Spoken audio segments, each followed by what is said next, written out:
Hi everyone.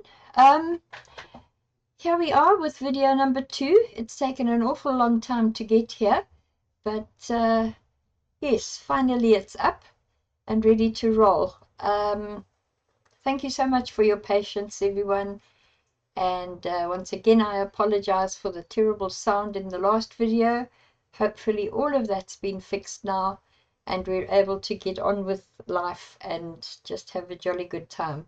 I think this one is going to be far more interesting, and I hope everybody's going to enjoy it. So let's start. We're actually going to start a little journal. The reason for that being is it's very nice to have a record of what you're doing as you're practicing and testing out new things to paint with or to make marks with and so on.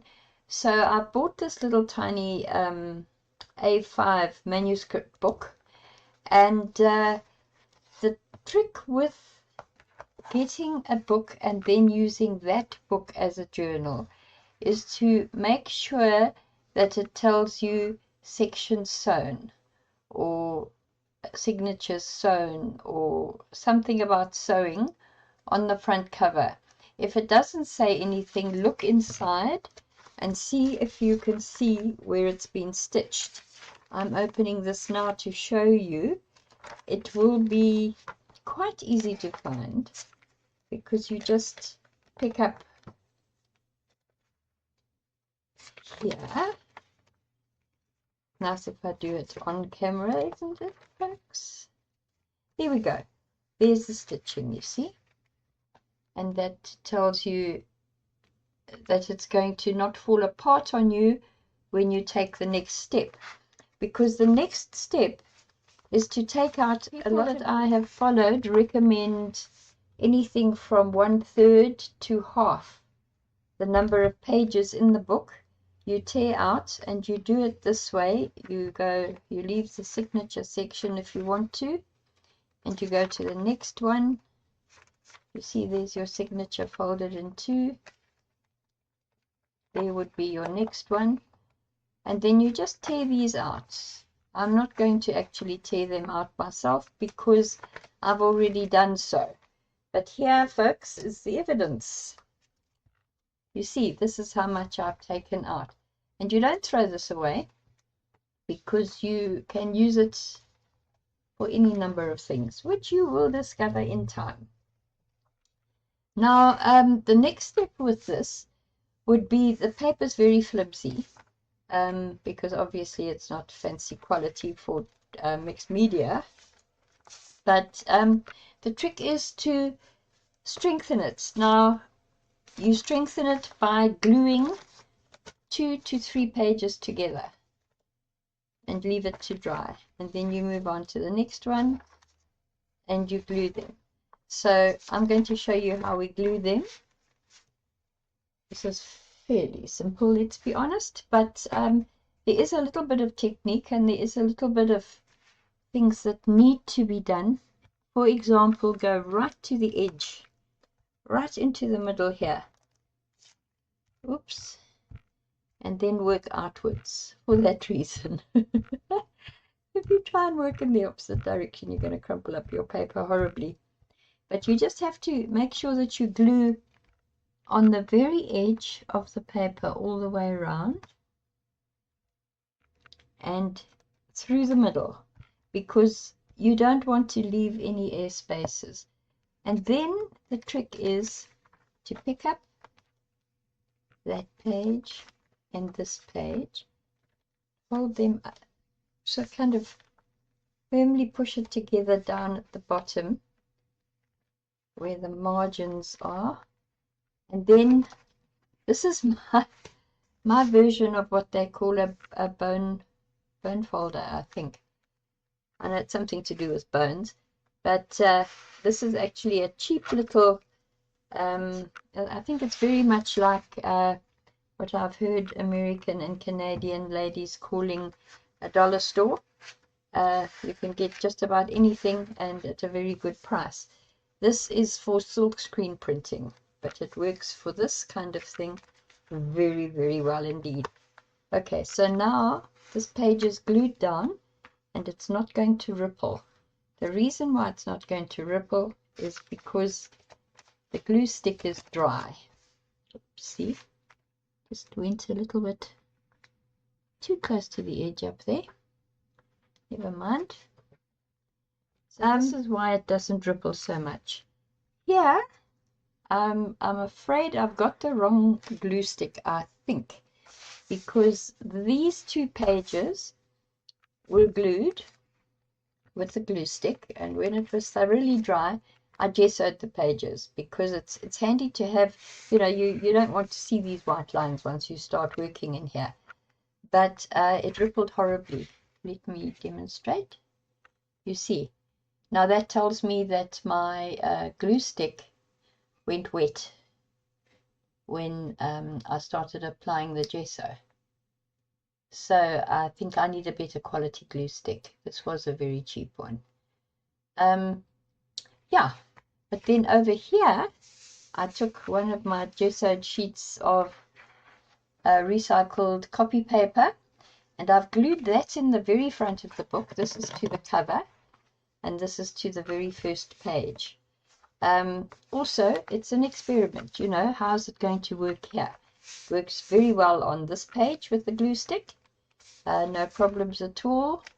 This page is the one that had that I gessoed on the inside, so it does feel a little bit uneven on this side, but we will solve the problem as we go along. Because, for example, here, this one, what we can do is take some of the masterboard that we made last time, and we're going to glue it on here as an entire background, and that way we're going to miss all the rippling and the lumpy bits of this piece of paper. So here we go, and I've decided we're going to use the coral one, you remember, with the pretty bubbles. So I'm actually going to use the side that doesn't have so many splash bubbles, and you'll see why once we get moving. So you just fold it in half, because this is A4 paper, which is twice the size of A5 paper, which is the size I'm using.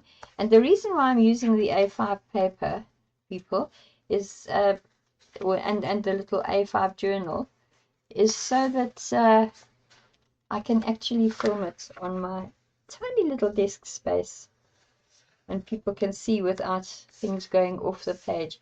And it's nice to have a smaller book. You don't feel quite so guilty if you make a mess, because you know it was a cheap little book, and you are using recycled paper, which is even better when you're only using half of recycled paper.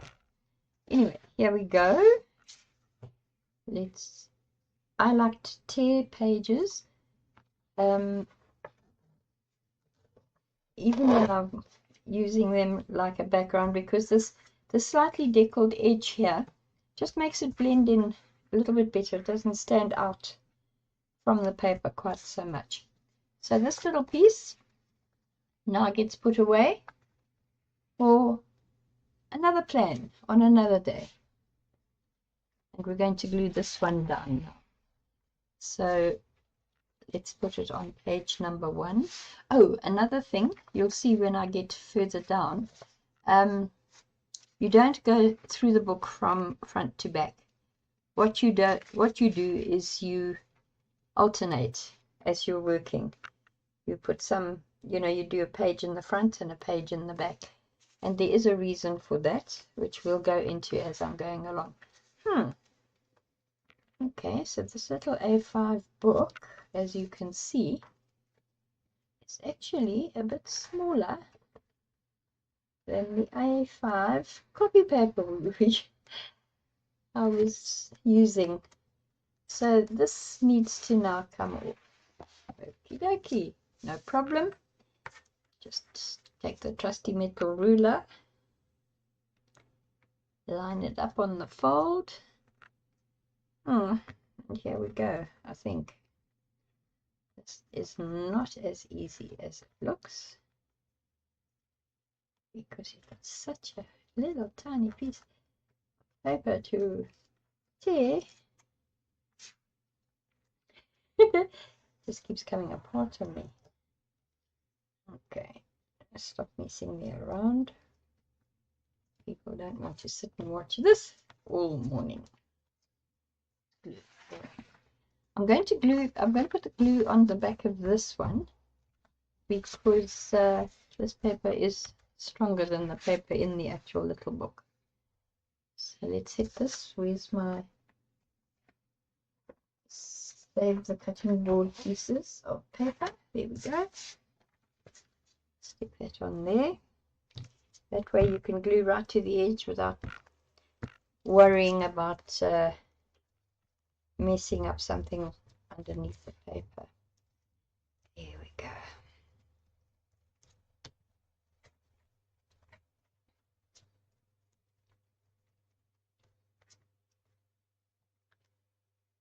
That's that done. Oops, put the lid back on, Hazel. Now I should get a dried up stick. Move this out the way, bring the book back. And here we go. I'm going to put the straight edge on the outside and the edge that we cut on the seam on the inside. It's much easier to do. Yeah, where's the trusty bone folder? I'm sure that's what it's called. Not sure why. Unless it's used to be made of bone and you use it for folding. Who knows? This works. There we go. Now, if you look here, you'll see why I said the book is not quite the size it should be. We have a little bit of an edge here. But that's okay. When the paint is dry, at least when the glue's dry, I'll just trim this down. And nobody will be any the wiser. Here we go. Now, I like to work this way simply because for me it makes more sense. This part is out of the way and not bothering me. Now, this comes back because you want to be able to work on this paper without worrying about getting paint all over either what's underneath it or the next page. And what I have here is another little piece of scrap paper that will work very nicely from there. You can, if you like, use a bit of masking tape or something just to hold this one down so it doesn't slip while you're working and you accidentally paint underneath it. But we're not going to worry about that. Okay, so now what we're going to do on here is we're going to add to this. We're going to add some marking, and they call it mark making. But these are homemade stamps that I've made, and we will be doing a little tutorial on homemade stamp making because it's so easy and it's quite fun and it works extremely well. For example, here, these little pieces of wood, actually, my son-in-law gave me, cleaned them up beautifully, cut them so nicely, made them look so pretty, and then I messed them up with paint and glue. But this is using fun foam. So you just draw something on the fun foam with a pen, and then you can just carefully cut this out. And you're not looking for perfection. You know, you want it to be nice and organic and possibly a little bit grungy. So here I've got the 3 wavy lines, and I've got a spiral stamp, which is what I'm going to be using on one of the papers. And then this one, I don't know if you'll be able to see. There we go. It's gone a bit dark because I did use it for an awful lot of black work. But that is a little like a sprig of leaves. You'll see that much more clearly when I get to using it. And then this one, I cut out some flowers. I just did a rough sketch on a piece of paper and then used an embossing tool to push down into the fun foam, and it actually worked extremely well because you can make marks with the embossing tool that stay with the fun foam. It doesn't disappear on you.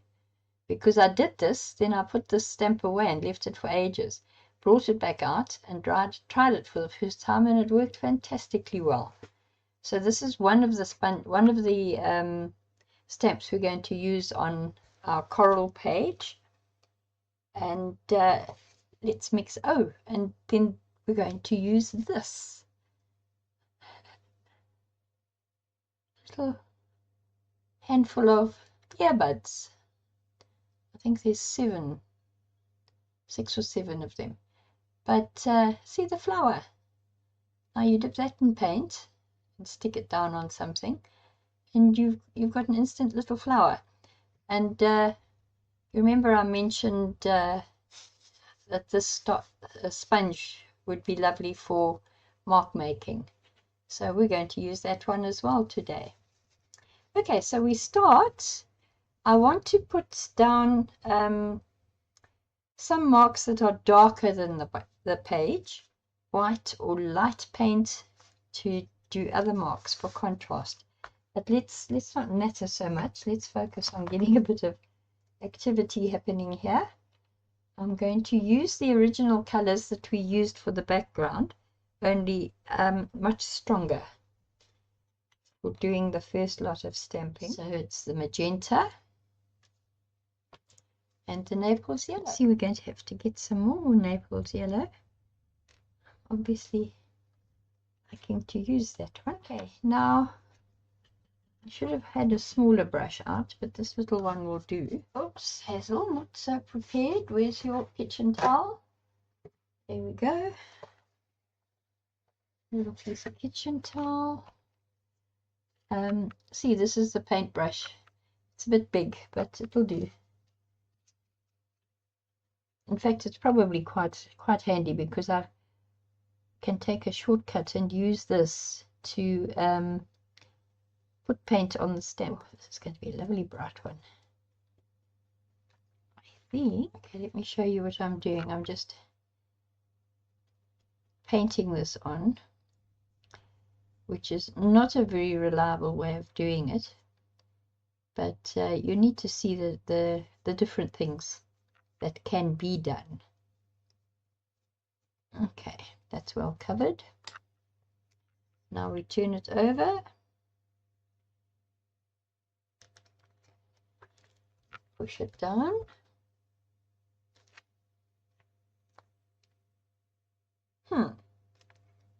Didn't turn out quite like I expected it to, but it's a start. So let's just put a few more bits on. We're just getting outlines here.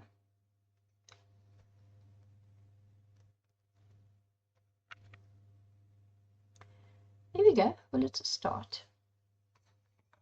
And I'm seeing that this piece here is very wet. You see how it's catching the light. It's very, very wet. So I'm just going to blot it. I'm not liking that. I'm not liking that at all. So plan B, we add a bit of black, make this darker, and we're going to do something else. This is the wonderful thing about this kind of artwork, because you can make all kinds of mistakes and fix them. For example, I could have used a baby wipe and just wiped these off, but I thought let's leave it and let's see what. Instead of the flowers, which have disappointed me tremendously, we're going to use this as a piece of shelf liner, or sort of non-slip shelf liner that I just cut out and glued on here. And this, I know, works like a charm. See, And just remember, we're not aiming for perfection here. You know, you cannot do perfect stamping with something that's been homemade, but you can have a lot of fun. There we go. An awful lot of marks on here, but that is really just to help me hide my disastrous little flowers. You can still see them in the background. I'll show you as we go along. There we go. Now, what you do with these, because obviously paint dries and then can get enough to peel off. You need to wipe it clean. Come on, baby wipes, or cloth will do. For now, dip it in the water. And here we go. Just leave it to dry.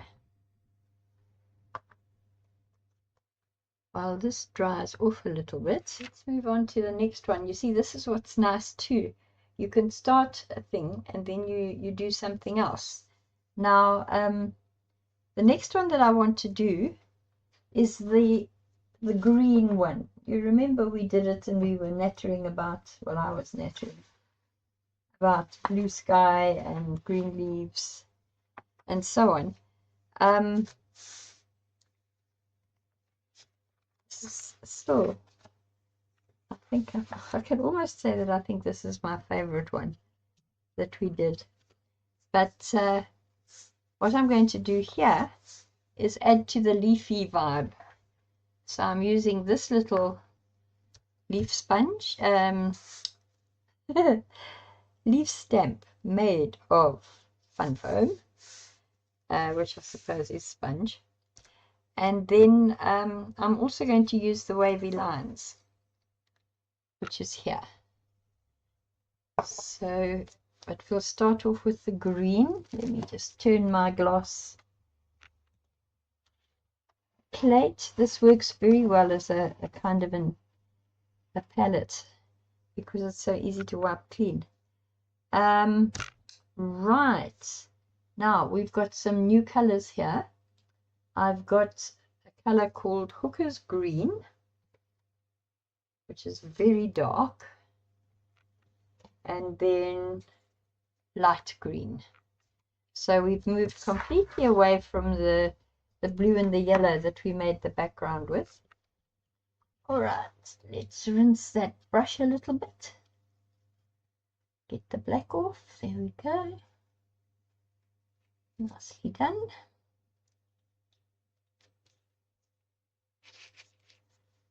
Now we're going to mix the greens. Can you see it? Not really.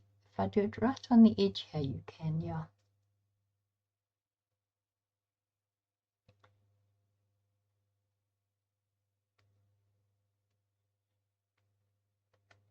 There we go.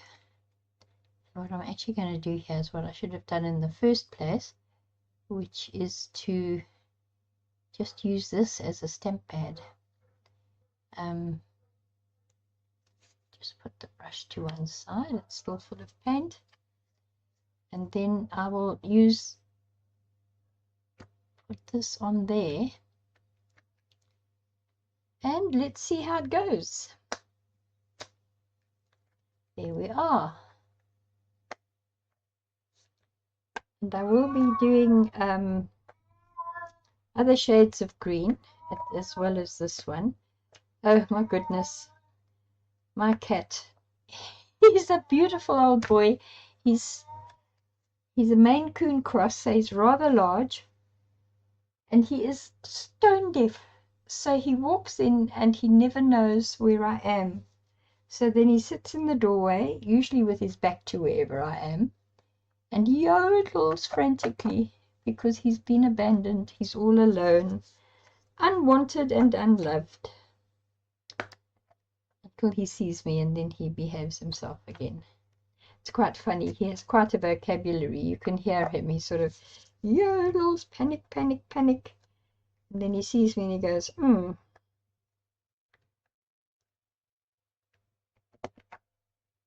I'm a real cat person. I just love cats. And I've had this old boy for years. He's 16 now. No? Yes. No, he's 15. He'll be 15 in September. And I've had him since he was 5 weeks old. So he really is my baby. There we go. There's our first lot of stamping on here. You see how nice it looks. And I think I'm going to turn off the video now because we have a waiting period while we wait for the paint to dry, so we can move on to the next step. I don't think the coral one is quite ready. Let me just have a look here. Oh, it is. It's dry, so we can carry on. Lovely stuff. Let's move this one away. Put you up there, my friend, so you can dry. Okay, let's get this paper where we can see what's happening. Right, so now we're going to put some more contrast on here. And now it's going to be white paint.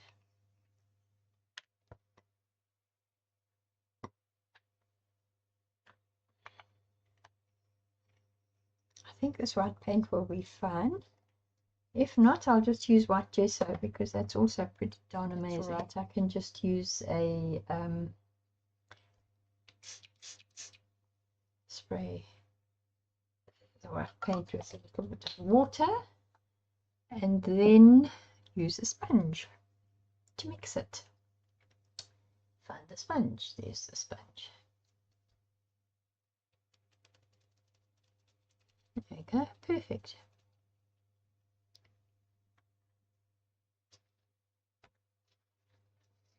And now I'm going to start off with the sponge. And let's see what happens.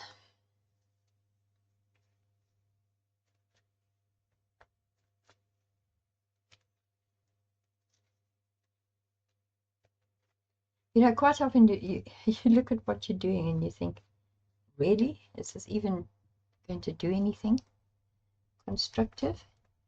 But it does. You'll be surprised. And you notice now, by putting white paint on top now, we're kind of pushing the black back, like they say. So there we go. It's looking all right. Now let's put some little white flowers on here. Might have to mix some more paint, I think. Yes. But you see,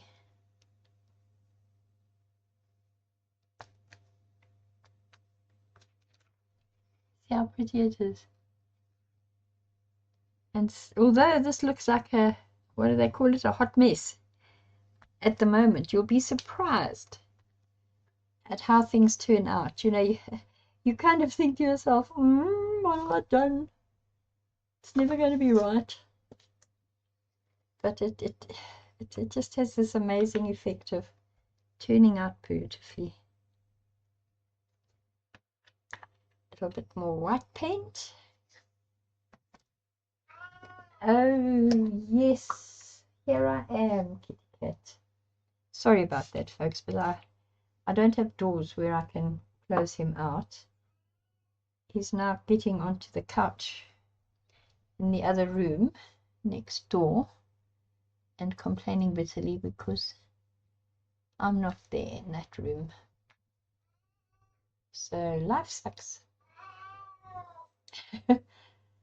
I'm sorry, I might have to turn off the TV, find out what his problem is, and then come back if he doesn't stop his nonsense. He's been out. He's been walkabout in the garden, and now he's come home for a sleep. You know, being pretty ancient. I need to have another look.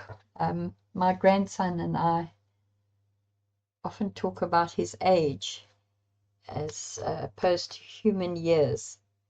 And at the moment, we're not sure if I'm the eldest or he's the eldest at this particular point in time, because cats are not like dogs. They don't have like, well, you know, 7 human years is 1 dog year. I think that's right. Is that right? Yes. Yes, I think so. Anyway, long story short, the cats are slightly different. So you have to look it up every time. There we go. Now, that is starting to look good in my eyes. You're probably still thinking, what a mess, because it's pretty difficult to see. Okay, so now that one is drying off again. But you see, let me turn it around. Let me bring it up to the camera. And if I do it this way, which is the way I'm looking at it, you see, we're starting to see our little flowers happening, and it will come. So let's take this back, and I think it's time to have a little clean up here while I wait for all these bits of things to dry. Let's check the green. No, this is not dry yet, so that must be left for longer. And this one now needs a nice little rest. So we will switch off and come back again soon.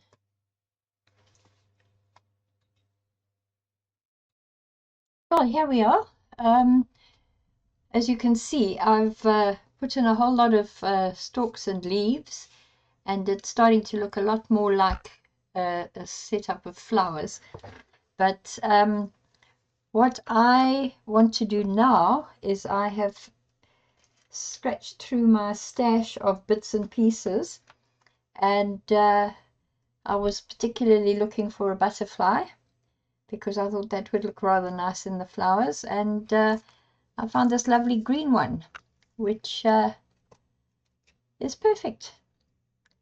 So that little fellow is going here, and this time I'm not using the glue stick.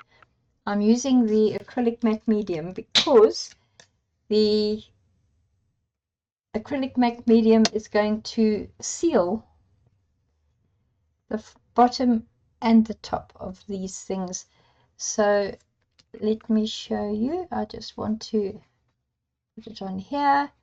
You don't have to stay within a certain area. You just slap it on as hard as you can, and then what I do is I use the brush to stick it down a bit, and at the same time I'm putting a coat of liquid matte medium on the top of the butterfly, which means that that too becomes non-absorbent, and it means that I'm going to be able to apply any kind of thing on top of here, and I'm not going to have paint running. I'm not going to, I can wipe it clean if it gets grubby, splash coffee on it or something equally bizarre. That will fix it. Then okay, my butterfly is the focal point, and then down here, of course you guys are not going to be able to read this until I turn it over. This is some people call it a sentiment. I tend to call it a comment. suppose it's just a matter of choice. But anyway, basically what it is some kind of little comment on the picture that you've just created, and you know, something that applies to either the picture or your state of mind at the time. You can use it to encourage yourself to try something harder, try something different, or like this one says to me, reconnect with nature. Okay, I'm going to turn it around now so that you can actually have a good look at what's on here.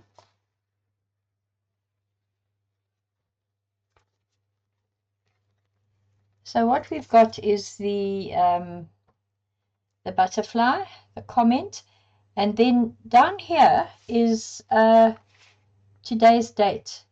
I have put it in because it's nice to know, you know, going forward, just at what stage in your life did you do this particular picture. I think it'll be quite a nice benchmark for me to be able to go back and say, wow, the first one was a little bit mucky, wasn't it? But it's getting better as we go through the journal. Who knows? Anyway, folks, I think I've gone on long enough in this particular video. The next project is the green masterboard that we started in the first video, but we've run out of time here, otherwise this is going to be far too long. So what I'm going to do is we're going to do another video very, very soon, this time I promise you, and we're going to tackle the green one, and I've got some interesting fun things to show you for that one. So thanks so much for watching. I hope you found this one easier to follow than the first one, and until we meet again, which won't be very far from now, good luck, goodbye, and stay well. Bye.